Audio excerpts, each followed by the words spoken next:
The Pulitzer-Prize-winning author, activist, oral historian, and broadcast pioneer Studs Terkel was born on this day in 1912. When the immensely popular television comedian Jon Stewart met this free spirit and creative genius, he said, "It's truly an honor to meet you. You're the premier chronicler of American life." Terkel was a great believer in the art of listening.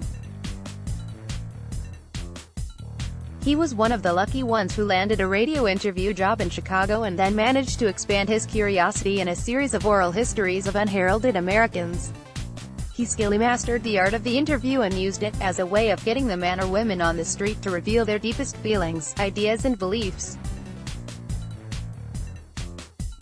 "In most cases, the person I encounter is not a celebrity, rather the ordinary person," he observed. "Ordinary is a word I loathe. It has a patronizing air.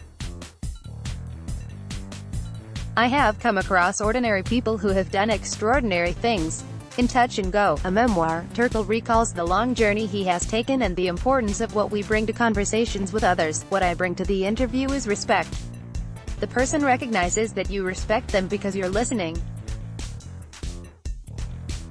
Because you're listening, they feel good talking to you." His book Working in the People Talk series reminds us that work is about a search for daily meaning as well as daily bread, for recognition as well as cash, for astonishment rather than torpor, in short, for a sort of life rather than a Monday through Friday sort of dying. The name this day, Personal Explorations in a 2003 interview with Religion. Something happens to him or to her biologically. It's like a tonic. When you become part of something, in some way you count.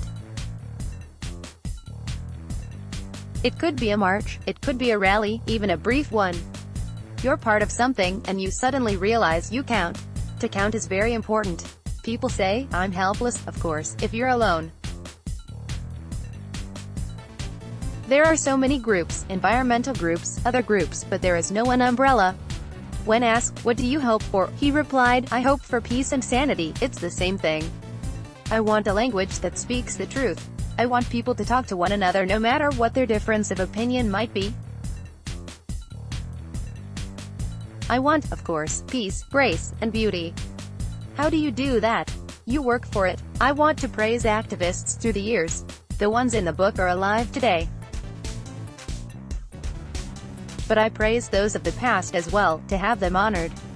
And I hope that memory is valued, that we do not lose memory. Reflections for your own spiritual practice. What has been your most satisfying experience of community activism? What animated you to become